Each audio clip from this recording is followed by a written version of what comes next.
ഇറാനിൽ വെച്ച് തന്നെ ഹമാസിന്റെ വളരെ പ്രധാനപ്പെട്ട നേതാവ് ഇസ്മായിൽ ഹനിയെ അസാസിനേഷൻ ചെയ്തതിനു ശേഷം ലോകം മുഴുവനും, അതായത് ഇസ്രായേലിന് എതിരെ നിൽക്കുന്ന നാടുകളുടെ എതിർപ്പെന്നത് ഇസ്രായേലിന് ഇപ്പോൾ വർദ്ധിച്ചുകൊണ്ടിരിക്കുന്ന അതേ സമയത്ത് ഇസ്രായേലിന്റെ വടക്കൻ ഭാഗത്ത് ഹൈഫയിൽ നിന്നും നോർത്തേൺ ഭാഗം വരെയും ഒരു നോ ഫ്ലൈ സോൺ ഇപ്പോൾ ഇസ്രായേൽ തയ്യാറാക്കിയിട്ടുണ്ട്.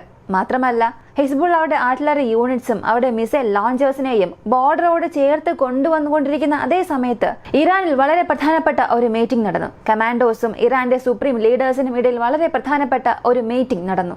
ഇതിന് ഒരു വലിയ വില നൽകേണ്ടി വരും. എത്രയും പെട്ടെന്ന് ഇറാൻ രക്തം കൊണ്ട് ഒരു മറുപടി നൽകും. ഞങ്ങളുടെ ഒരു ഗസ്റ്റിനെ, ഞങ്ങളുടെ വീട്ടിൽ താമസിച്ച ഗസ്റ്റിനെ ഇസ്രായേൽ വകവരുത്തി, അതും ഒരു എയർ അറ്റാക്കിലൂടെ കൊന്നു. ഇതിനുള്ള പ്രതികാര നടപടികൾ എത്രയും പെട്ടെന്ന് തന്നെ നടക്കുമെന്ന് ഇറാനിൽ നിന്നും ഒരു അറിയിപ്പ് വന്നു. എല്ലാം ഇപ്പോൾ വലിയൊരു സംഘർഷാവസ്ഥയിലേക്ക് മാറിക്കൊണ്ടിരിക്കുകയാണ്. ഇവയെല്ലാം വ്യക്തമായി ഈ വീഡിയോയിലൂടെ കാണാം.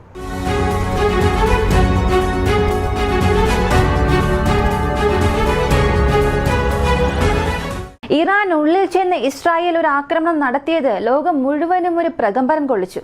ഞാൻ ഇറാനുള്ളിൽ പോയി ഇസ്രായേൽ ആക്രമണം നടത്തി എന്ന് പറയാൻ കാരണം ഫോറസ്റ്റ് ന്യൂസ് ആയാലും ഇറാനിലെ IRGC ഔദ്യോഗിക ടെലഗ്രാം ചാനൽസ് എല്ലാവരും ഒരു കാര്യം വ്യക്തമായി പറഞ്ഞു.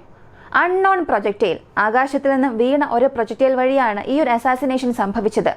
ഈ ടാർഗറ്റിനെ നോക്കി എയർ ലോഞ്ച്ഡ് ക്രൂയിസ് മിസൈൽ വന്നിട്ടുണ്ട്.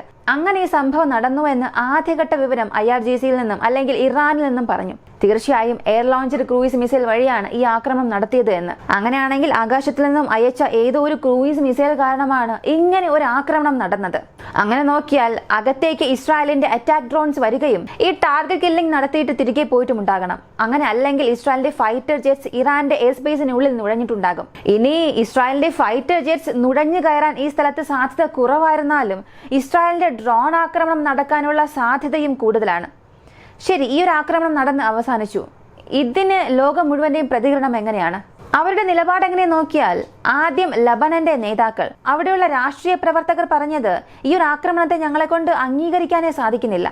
ഹിസ്ബുള്ളയുടെ പൊസിഷൻസിൽ നിങ്ങൾ ടാർഗറ്റ് ചെയ്ത അതേ സമയം ഇസ്രായേൽ കാരണം ഇറാനിൽ ഇങ്ങനെ ഒരു ആക്രമണം നടന്നതിലൂടെ ഈ ലോകത്തിന്റെ, പ്രധാനമായി മധ്യകിഴക്കിലുണ്ടായ പ്രശ്നങ്ങളെ അവസാനിപ്പിക്കേണ്ട സാധ്യതയെ കാണുന്നില്ല.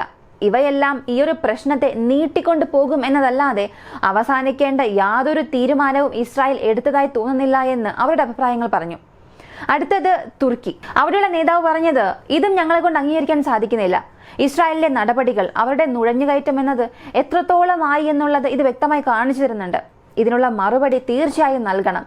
ഒരു ഘട്ടത്തിന് ശേഷം തുർക്കി ഇക്കാര്യത്തിൽ ശാന്തമായിരിക്കില്ല എന്ന് തുർക്കിയുടെ നേതാവ് ഒന്നുകൂടെ ഓർമ്മപ്പെടുത്തി. റഷ്യയുടെ ഡെപ്യൂട്ടി ഫോറിൻ മിനിസ്റ്ററും ഒരു കാര്യം ഇവിടെ വളരെ തറപ്പിച്ചു പറഞ്ഞു. ഇതൊരു ടാർഗറ്റ് കില്ലിംഗ് അല്ല, ലക്ഷ്യമിട്ട് നശിപ്പിക്കുന്ന ഒരു സംഭവമല്ല ഇത്.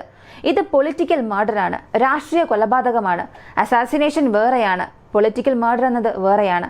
ഇസ്രായേൽ അവരുടെ വ്യക്തിപരമായ രാഷ്ട്രീയത്തിനു വേണ്ടി, അവിടെയുള്ള രാഷ്ട്രീയ പ്രവർത്തകരുടെ ഗുണങ്ങൾക്ക് വേണ്ടി, അവരുടെ നേട്ടങ്ങൾക്ക് വേണ്ടി ഇങ്ങനെയുള്ള കൊലപാതകങ്ങൾ ചെയ്തുവെന്ന് ഒരു ഭാഗത്ത് അവർ പറഞ്ഞു.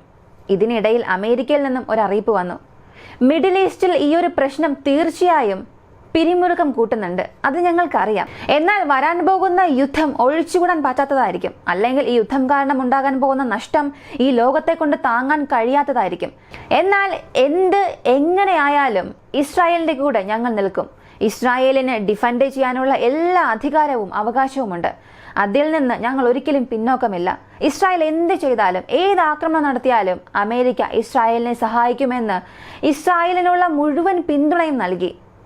ഈ അമേരിക്ക പറയുന്നതിലൂടെ മനസ്സിലാക്കേണ്ടത് ഇസ്രായേൽ എന്ത് വേണമെങ്കിലും ചെയ്തോട്ടെ, ആരെ വേണമെങ്കിലും ആക്രമിച്ചോട്ടെ, ഏത് നാടിനുള്ളിൽ കയറിയും എന്ത് വേണമെങ്കിലും ചെയ്തോട്ടെ, അത് ഞങ്ങൾ തടയില്ല. ഇസ്രായേൽ ചെയ്യുന്നതെല്ലാം സെൽഫ് ഡിഫെൻസ് ആണ്. അവരെ സംബന്ധിച്ച് അവരങ്ങനെ ഒന്ന് ചെയ്യുന്നു, അതിനെ ഞങ്ങൾ എതിർത്ത് ചോദിക്കില്ല. ഇസ്രായേലിന് പിന്തുണയായി ഞങ്ങൾ എപ്പോഴും ഉണ്ടാകുമെന്ന് പറഞ്ഞു. President Kamala Harris says, quote, Israel has a right to defend itself after it conducted a strike on a suburb of Beirut in Lebanon. എന്നാൽ ഇതേ അമേരിക്കയാണ് റഷ്യ ഉക്രൈൻ യുദ്ധത്തിൽ റഷ്യയ്ക്ക് എതിരെ നിൽക്കുന്നത്. ഇവ രണ്ടും രണ്ട് പ്രശ്നമല്ല. നാറ്റോയ്ക്കെതിരെ റഷ്യ ഒരു യുദ്ധം തുടങ്ങിയപ്പോൾ എന്റെ ബോർഡറിൽ നിങ്ങൾ പ്രശ്നം തുടങ്ങുന്നു. ഉക്രൈനിൽ നാറ്റോയുടെ പ്രസൻസ് കുറയ്ക്കാനായി ഒരു പ്രശ്നം റഷ്യ തുടങ്ങി വെച്ചപ്പോൾ മുഴുവൻ ലോക നാടുകളും റഷ്യയെ ഒറ്റപ്പെടുത്തി. ഇപ്പോൾ അതുപോലൊരു സംഭവമാണ് ഇസ്രായേലും ചെയ്യുന്നത്. ഈ സ്ഥലത്ത് ഇസ്രായേൽ ഒരു ഒഫൻഡർ, നിരപരാധി, ഈ കാറ്റഗറിയിൽ ഒന്നും ഞാൻ പറയുന്നില്ല. ആ ഒരു പ്രശ്നം തെറ്റാണെങ്കിൽ ഇതും തെറ്റ് തന്നെയാണ്. ഇപ്പോൾ ഇറാനുള്ളിൽ ചെന്ന് ഒരു അസാസിനേഷൻ അറ്റംപ്റ്റ് ചെയ്യുന്നു. അതുപോലെ യൂറോപ്പിൽ റഷ്യ ഒരു കാര്യം ചെയ്തു. അല്ലെങ്കിൽ പാകിസ്ഥാനുള്ളിൽ കയറി ഇന്ത്യ ഒരു കാര്യം ചെയ്തു എന്നുണ്ടെങ്കിൽ ഈ അമേരിക്ക വെറുതെ ഇരിക്കില്ല. കാരണം അവർക്ക് എവിടെയാണോ ഇൻട്രസ്റ്റ് കൂടുതലുള്ളത് ആ നാട് എന്ത് തെറ്റ് തന്നെ ചെയ്താലും അവരതൊന്നും ചോദിക്കില്ല. എന്നാൽ അവർക്ക് ഇഷ്ടമില്ലാത്ത, അവർക്കെതിരെയുള്ള ഒരു നാടാണ് ഇത് ചെയ്യുന്നതെങ്കിലോ? ഉദാഹരണത്തിന് ഇന്ത്യയെ തന്നെ എടുക്കാം. നാളെ പാകിസ്ഥാനുള്ളിൽ ഒരു പ്രശ്നം നടക്കുന്നു, അല്ലെങ്കിൽ ഇതേ യൂറോപ്യൻ യൂണിയനിൽ ഇന്ത്യക്ക് വേണ്ടി പ്രവർത്തിക്കുന്ന ആരെങ്കിലും എന്തെങ്കിലും ചെയ്യുകയാണെങ്കിൽ തീർച്ചയായും അമേരിക്ക വരും, ഇന്ത്യക്കെതിരെ വരും. ഇപ്പോൾ ഇസ്രായേലിനെ എത്രത്തോളം പിന്തുണയ്ക്കുന്നു എന്നുള്ളത് ഇതിലൂടെ തന്നെ കുറച്ചുകൂടെ വ്യക്തമായി മനസ്സിലാക്കാൻ കഴിയും. നേരത്തെ തന്നെ അമേരിക്ക ഇസ്രായേലിനെ എത്രത്തോളം പിന്തുണയ്ക്കുന്നു എന്നുള്ളത് എല്ലാവർക്കും അറിയാവുന്ന കാര്യമാണ്. എന്നാൽ ഈ ഒരു പ്രശ്നം വഴി അമേരിക്ക വീണ്ടും അത് ഒന്നുകൂടെ ഊട്ടി ഉറപ്പിച്ചിട്ടുണ്ട്. ഈ ആക്രമണം അവസാനിച്ച് അടുത്ത 1-2 മണിക്കൂറിൽ ഇറാൻ ഒരു അടിയന്തര മീറ്റിംഗ് വിളിച്ചുകൂട്ടി.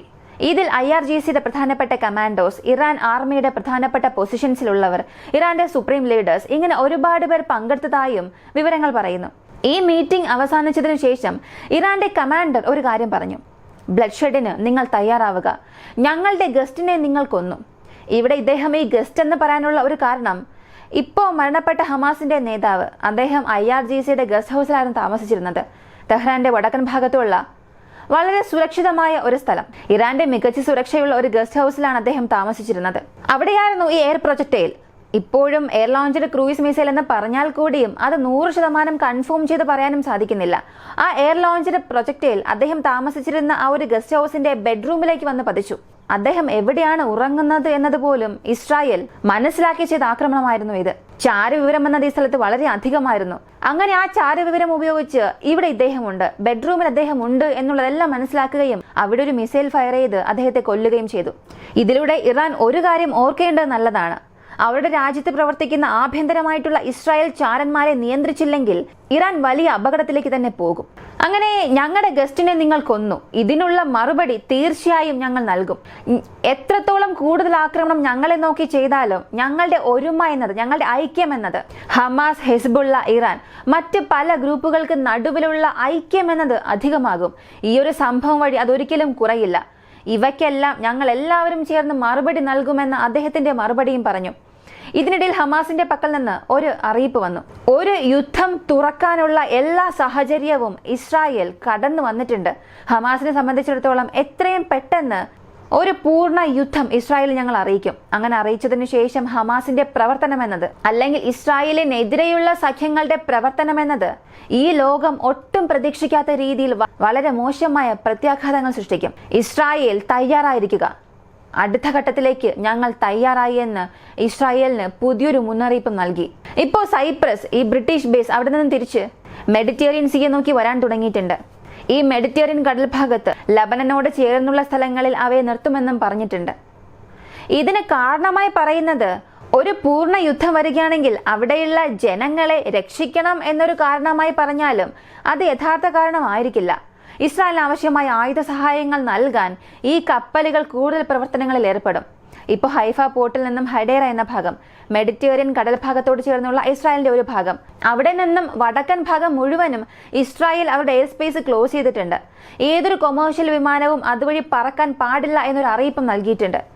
ഈ എയർ സ്പേസ് ആരെങ്കിലും ഉപയോഗിക്കുകയാണെങ്കിൽ അകത്തേക്ക് വരുന്ന വിമാനങ്ങളെ വെടിവെച്ച് വീഴ്ത്താൻ പോലും ഞങ്ങൾ തയ്യാറാണെന്ന് ഇസ്രായേലിന്റെ പക്കൽ നിന്നും ഒരു അറിയിപ്പ് വന്നു. ഇറാനുള്ളിൽ ഇപ്പോൾ ഇസ്രായേൽ ആക്രമിച്ചതിനു ശേഷം ഇസ്രായേലിന്റെ സ്റ്റേറ്റ്മെന്റ് എന്താണെന്ന് അറിയണ്ടേ?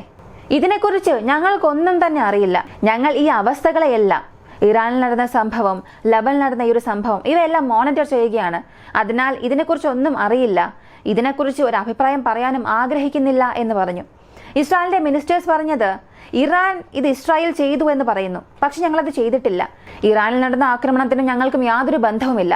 ഒരു പക്ഷേ ഇതിന് ഇസ്രായേലിനെ കാരണമായി കാണിച്ച് ഇറാൻ ഏതെങ്കിലും ആക്രമണം ഞങ്ങളിൽ നടത്തണം എന്ന് ആഗ്രഹിക്കുകയാണെങ്കിൽ, ചിന്തിക്കുകയാണെങ്കിൽ, അതിനുശേഷം ഇറാന്റെ തലവിധി മുഴുവനായും മാറും. ഇത്തവണ ഇസ്രായേൽ ഇറാനുള്ളിൽ കടന്ന് ആക്രമിക്കാൻ പോലും തയ്യാറാകും. ഇറാനെതിരെ ഇങ്ങനെ ഒരു വാർണിംഗ് നൽകി. ഹിസ്ബുള്ളയും ഈ ഒരു യുദ്ധത്തിൽ പെട്ടെന്ന് തന്നെ ജോയിൻ ചെയ്യുമെന്ന് പറഞ്ഞിട്ടുണ്ട്. കാരണം ഹിസ്ബുള്ളയെ സംബന്ധിച്ച് അവരുടെ വളരെ പ്രധാനപ്പെട്ട ഒരു നേതാവിനെ ലബനിൽ വെച്ച് ആക്രമിച്ചപ്പോൾ പോലും അവർ വലിയ രീതിയിലുള്ള ഒരു സ്റ്റേറ്റ്മെന്റ് ഒന്നും നൽകിയില്ല.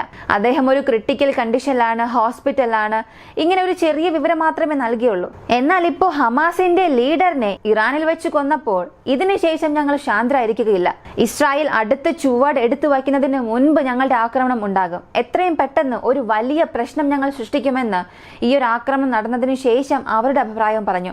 ഇപ്പോ ഇസ്രായേൽ 24 മണിക്കൂറിൽ, അതും ആ ഒറ്റ രാത്രി ചെയ്ത ആക്രമണം കാരണം ലോകം മുഴുവനും വലിയ ഭീഷണിക്കുള്ളിലാക്കി. ഈ ഒരു വീഡിയോയെ കുറിച്ചുള്ള നിങ്ങളുടെ അഭിപ്രായം എന്താണെന്നുള്ളത് കമന്റിൽ പറയുക. വീഡിയോ ഇഷ്ടമായ ലൈക്ക് ചെയ്യുക, ഷെയർ ചെയ്യുക. നമ്മുടെ ചാനൽ ആദ്യമായി കാണുന്നവരാണെങ്കിൽ മറക്കാതെ സബ്സ്ക്രൈബ് ചെയ്ത് സപ്പോർട്ട് ചെയ്യുക. മറ്റൊരു വീഡിയോയുമായി വീണ്ടും കാണാം.